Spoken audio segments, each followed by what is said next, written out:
We have to discuss Love is Blind because what do you mean the most normal guy on the show drinks a NutriBullet of chicken breast and Crystal Light every morning? What? Um, when I saw that, I was quite literally gagged because every single person on this cast, other than this man, has some sort of either like substance abuse problem or just toxicity. I think toxicity is the other big one. Now, you have to, in my opinion, have some level, also hi, nice to see you. You have to have some type of psychological, I don't know, you have to have something wrong with you, in my opinion, to want to go on this show. However, I understand going on it. Your life changes, you're famous now, there's people who love reality TV and this is their thing, but the thing is like, dating with cameras in your face is just that's a whole nother category, in my opinion, than just going on Big Brother or Amazing Race. Okay, we should just get started with these people. Did I mention we're talking about Love is Blind season 9? I've only seen like 3 other seasons of Love is Blind. Like, the show is not that good unless they have a really entertaining cast. And season 9, this cast is very entertaining. So I just want to discuss each one. Yeah, let's just get started. Oh my god. Okay, Ali and Anton. In the pods, I was very annoyed by them. Now, we only saw one clip of them talking, and then the next clip they're saying, I love you, and they're getting engaged. So we didn't see a lot of them falling in love in the pods, but honestly, I did not need to see it, okay? When they met, the first thing I noticed is this man might be an alcoholic. Might be. That was my inkling. Of course, we're only seeing a small facet of their personality. You're only seeing a few minutes of them, but that was my first impression because every time I saw him after that, he has alcohol in his hand, okay? First, after they meet, she's walking away from him and they're going back to their little rooms and she's turned around and she's like wanting to look at him, and he's pouring champagne in a glass and like chugging it, and like that's the last thing she sees before the doors close. That was crazy. Also, when they kiss, he keeps his eyes open apparently, so that's kind of fun. Additionally, the next thing we see with them after they leave the resort is we've never met his family. Instead of meeting his family, they end up meeting his best friend and his best friend's girlfriend. And this is the first time we see conflict between these two individuals who find themselves, they feel they are spiritually connected. They feel like they are one. And baby, they are not one. Okay, this girl, Ali, finds out that before the show, he loved strip clubs. Okay, this is giving Jovi from 90 Day Fiancé. This man loved strip clubs and drinks all the time. Every scene I see them in, he's trying to take shots. And also, they both work at night. She is like a nurse, and he does something with trucks. And every morning after work, it's like 6 a.m., he drinks champagne and eats a steak, like every morning. You drink alcohol every morning is crazy. That's crazy. It is. And I don't think she's about that life at all. Also, she has expressed that she has a certain lifestyle she would like to uphold, and I don't think he can financially support that. Now, I don't mind people having preferences, I feel like she's very beautiful, so she can shoot high, but this is not the one for her, and they're not going to end up together, in my opinion. Also, I don't know, the drinking is just a huge red flag for me. I can't do it. Next. Let's see who's next. Madison and Joe. These two are a trip and a half, let me tell you, okay? These two. Upon meeting, Joe immediately says, like, she's not my usual type. I usually go for more petite women. Very sad because she is very attractive. But like I said before, I guess I can't contradict myself. He can have preferences if he wants. They're not going to work because he's not attracted to her, and that is the theme throughout the whole season, is that he's not attracted to her, so he doesn't really care to make her feel special, to comfort her when she's mad. He's kind of just doing everything because they're on the show, and he feels like he has to. There's one scene. Oh, he also has a substance abuse problem. I feel as though when they were casting out of Denver, I don't know how they found all of these people, but all of them have an issue. All of them. And unfortunately, I don't think she could be with someone who drinks that much. He got super drunk the first time they all met at the resort, because at the resort is where all the couples finally meet each other. They meet, and he gets so hammered, and he's not really paying attention to her, and it's just kind of awkward. He's like broing out with the boys, and he gets so drunk he has to leave. She comes back to the room and wakes him up. And it's like 4 hours later, he wakes up and he's like, whoa, like, what? Like, he doesn't even really recognize her. Like, he wakes up and he's like, oh, why are you dressed up? Oh, like, he's kind of like freaking out pretty much. And then she starts to freak out. Now, I see both sides. Every time they fight, I don't really know what they're fighting about. But I think they're just not compatible, and that's it, point blank, period. But yeah, them fighting, she's like crying on the balcony. He's just going back to sleep. He's like, this is stupid. And then they make up the next day, and then they proceed to fight in any other scene we see them in. And yeah, even when they're sitting with his family, he's like scooted away from her, and like, I don't know, bro. And also, bless her heart, she also has an eye condition where she could go blind in the future. And I don't know, I just feel like she needs someone who's really all about her and would be willing to take care of her and stuff, because he ain't gonna be that there for you, girl. And even before the show, there's been girls that have come out on TikTok and stuff and being like, oh, he was dating before the show, and would talk about how he is not ready for a relationship. So what makes you think that he is ready for a marriage? Because he is not. So yeah, these two are crazy. He also hates this other guy. I don't know if his name is Nick. I think he hates Nick, which is so funny because they don't mention why. But he goes, oh yeah, I just don't like that guy and nobody likes him. And I'm like, dang, nobody likes him? We'll get into that next. But yeah, these two are toast. Just like all the other couples, they're toast. Okay, the moment we've all been waiting for is KB and Edmund. Now, this is probably the most controversial couple on this show right now. KB and Edmund were my favorite in the pods. They were great in the pods. I see why KB fell in love with Edmund. They seemed like they were a really good match. He grew up in the foster care system. She is a social worker, so they had that type of thing to relate on. He actually got a scholarship through football, and because of his story of all of the struggles he went through having his parents be drug addicts. And it was a very sweet connection in the pods, but as soon as they got out of the pods, it was just bad.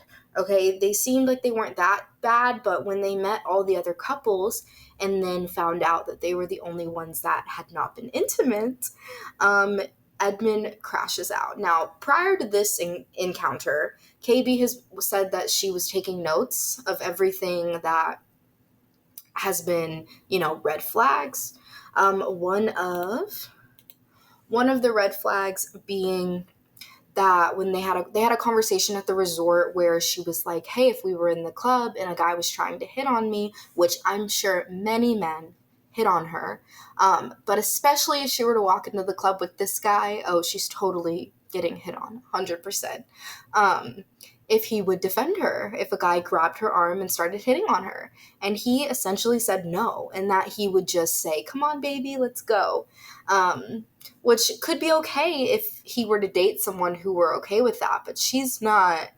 I mean, she's so pretty that I just feel like guys are going to be all over her, and she does need a guy who's very secure and very protective, honestly, like someone who's going to defend her. I mean, it would be a red flag for me if I knew we were walking on the street and we were to get robbed, if you would run away or if you would protect me. You know what I mean? Especially in someone that you're going to marry. You want someone who would be a protector for you and your family. So I'm not super into the traditional gender roles, but because being a woman is so dangerous, there comes a point where certain gender roles, you kind of I mean, you kind of do need a guy, unfortunately, in this society who would protect and defend you. So I'm not saying he needs to get into bar fights, but I'm just saying, like, it's something she's noted, that he would not necessarily be a protector for her.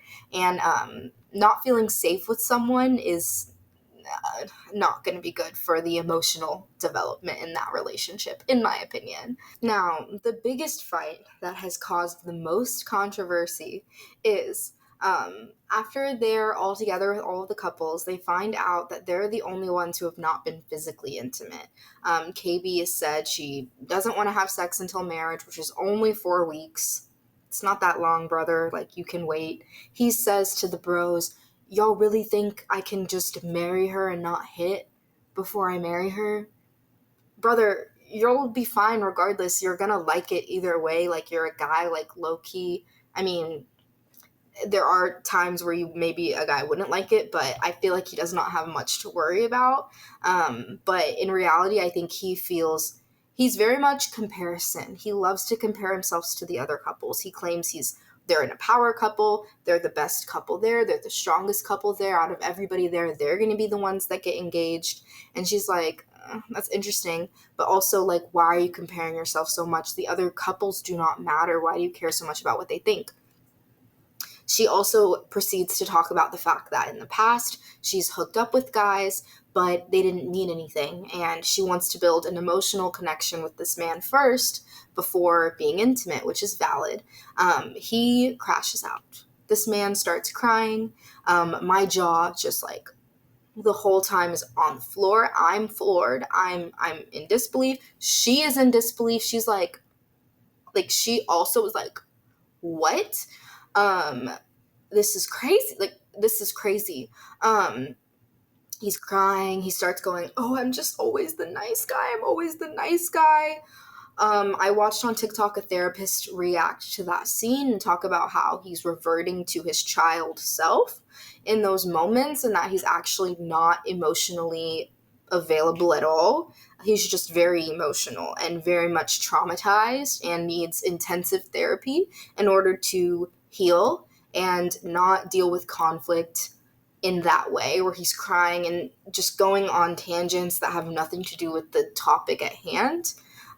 It was very cringy, very embarrassing to watch, and it's sad that people, including me, have a little bit of, like, I feel kind of bad for him that he's being exploited in this way, because clearly he was not emotionally strong enough to be on this show, but she is sticking it out. You know, I would have gotten up and left. She probably would have gotten up and left if it weren't for the camera crew standing there and filming her in this moment. But at first, she's just in disbelief. She's just like, what? Like, you're crying because I won't have sex with you? It's insane. Like, look at this man. Hold on.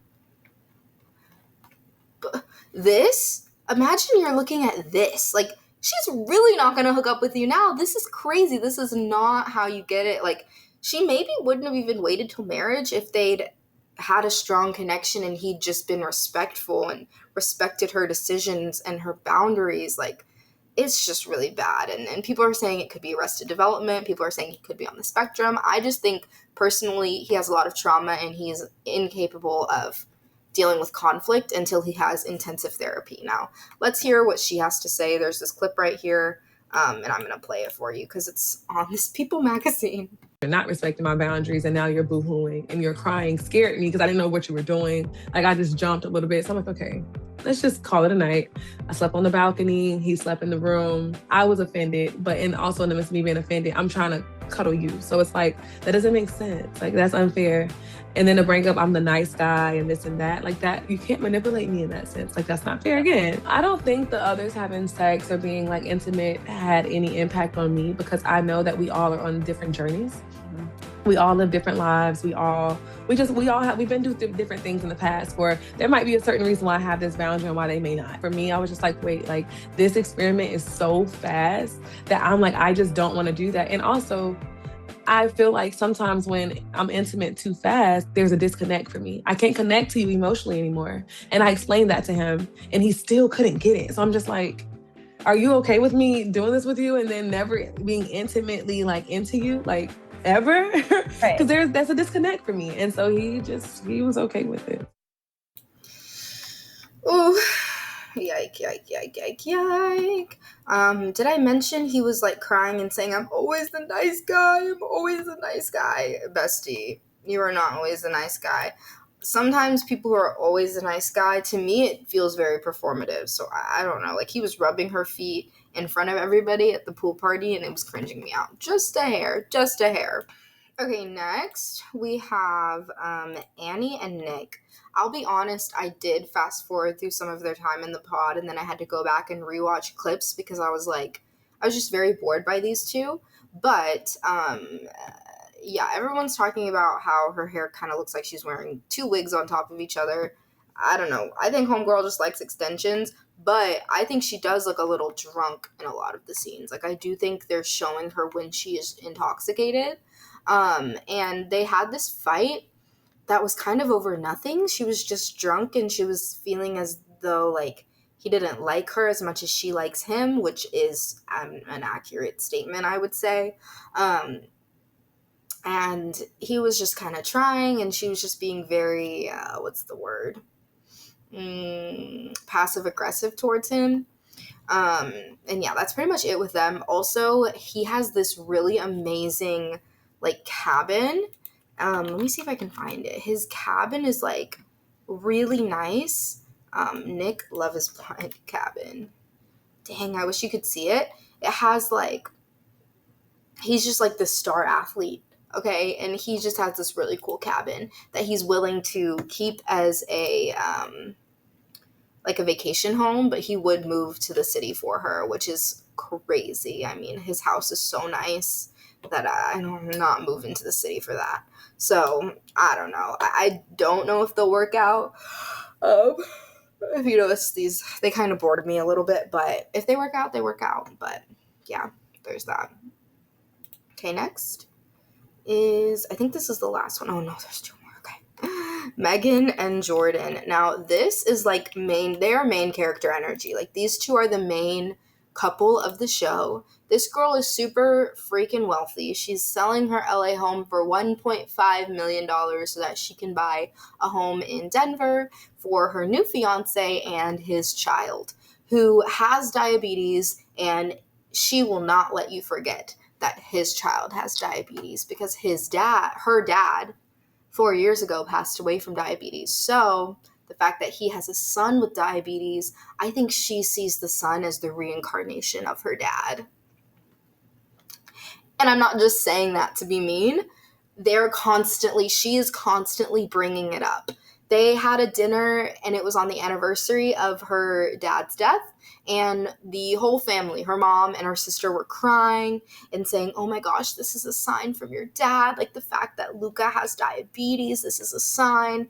And I'm just like, bro, like, I don't know if I would love, like, that being brought up over and over again, because you don't want to put that in his mind, like, oh, your son could pass away from this. You know what I mean? Like, I just feel like she's honing in on that a lot, that he has diabetes, and it's very emotional for her.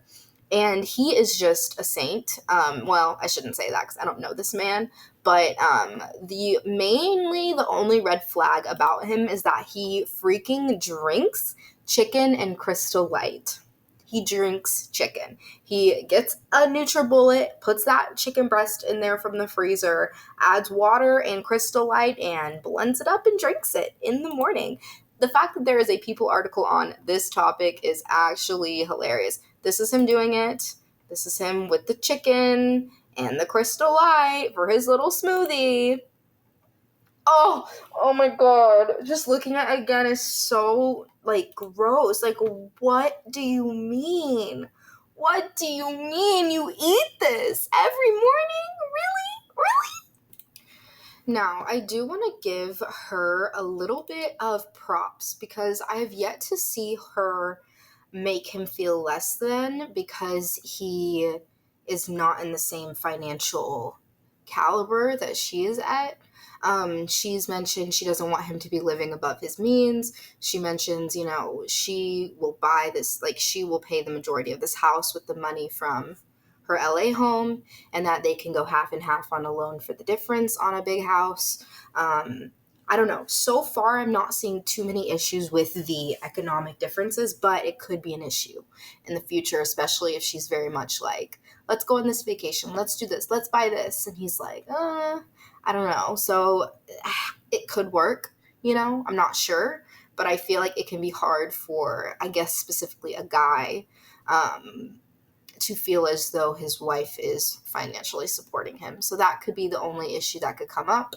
She had another guy that she was dating in the pods who was very rich, but she didn't feel that emotional connection with him. So I'm actually very glad she didn't choose him. But yeah, I wish these two the best of luck. And out of everybody, I think they could potentially say yes at the altar and get married. She's just very worried because she hasn't been able to spend a lot of time with his son. And I mean, you're marrying him, but you're also marrying the son kind of too, because you're going to be living with a child who is already 4 or 5, so that could be hard, but I hope for the best for those two for sure. All right, we are finally on the last couple. They were a couple for about 45 minutes. Okay, so they met in the pods. He actually fell in love with a different girl. This guy's name is Patrick, and this is Casey. Patrick was in love with a girl named Anna. Patrick is extremely insecure about being Asian. He grew up in an area where he was the only Asian kid all of the time and felt very ostracized for that. So I do feel for him, but I will say he needs to move up and out of Denver because the women in other places will love him. He just really needs to not be in the environment he is in to feel so insecure about his ethnicity. When she was asking him in the pods what ethnicity he was so hesitant to tell her. And it was like cringing me out just a little bit because I was like, oh my gosh, like he really should just say it with confidence and say that he's Cambodian and Chinese. Like it's not that crazy. It's not that scary, but I guess for him, he has a lot of trauma related to that, I guess. But as soon as they met, she was not into him at all. He was very awkward and nervous around her. She was trying, but about an hour after their first encounter, she told production she's leaving and she cannot continue with him. And I do wish she would have given him a bit of a chance. However, if it's not there, it's not there. But she definitely should have been honest because while they were breaking up, he was like, you're not breaking up with me, right? Like, are you breaking up with me or you just want to leave the experiment? And she was like, I don't know. I can't do this, but I still really love you. They continue kissing. It's a whole thing. Like, it's real weird. She jumps on him and kisses him and stuff. Like, when they're leaving, it's just so, it's so weird and awkward, man. It is so weird and awkward. And she's just not attracted to him. So, she also says that all of her siblings date other ethnicities, so it's not about the fact that he's Asian.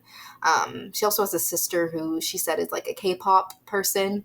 I looked her up. I don't know much about her, but I did look her up because I was curious. So yeah, that's pretty much the whole cast. The girl he was initially with was also Asian, and I thought they would have been way better together, but she ended up leaving the experiment. And then she came back for like them to all meet the contestants who were eliminated or whatever. And he was like, I loved you. Like, oh my gosh, I loved you. And she was like, yeah, but you got engaged to another girl. Like, I'm going to look up what she looks like. Hold on. Because, yeah, they would have been great together. But okay, yeah, this was them too. He's trying to confess his love for her and be like, it would have been you, it would have been you. But she's not having it, which is really sad because I think they actually probably would have worked out well together. So I don't know. But she also had another connection. Like there were so many people who were in love triangles. It was actually crazy. But I digress. I wonder if I could find a picture of everybody together. Hold on. Love is blind.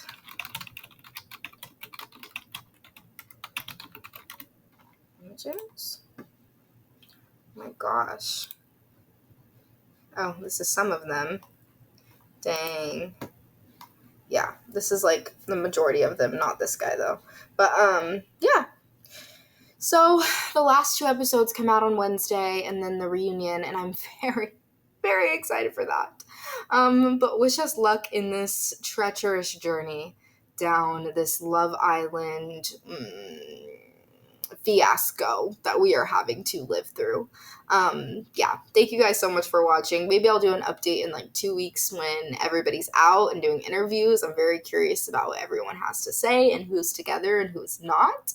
So stay tuned for that. But thank you guys for sitting through this journey with me. I know it's been a while. It's been like 30 minutes. So if you watched till the end, thank you so much. And yeah, maybe comment down below like a broken heart if you made it this far, because this journey really was stressful for me. So yeah, thank you again for watching, and subscribe for more.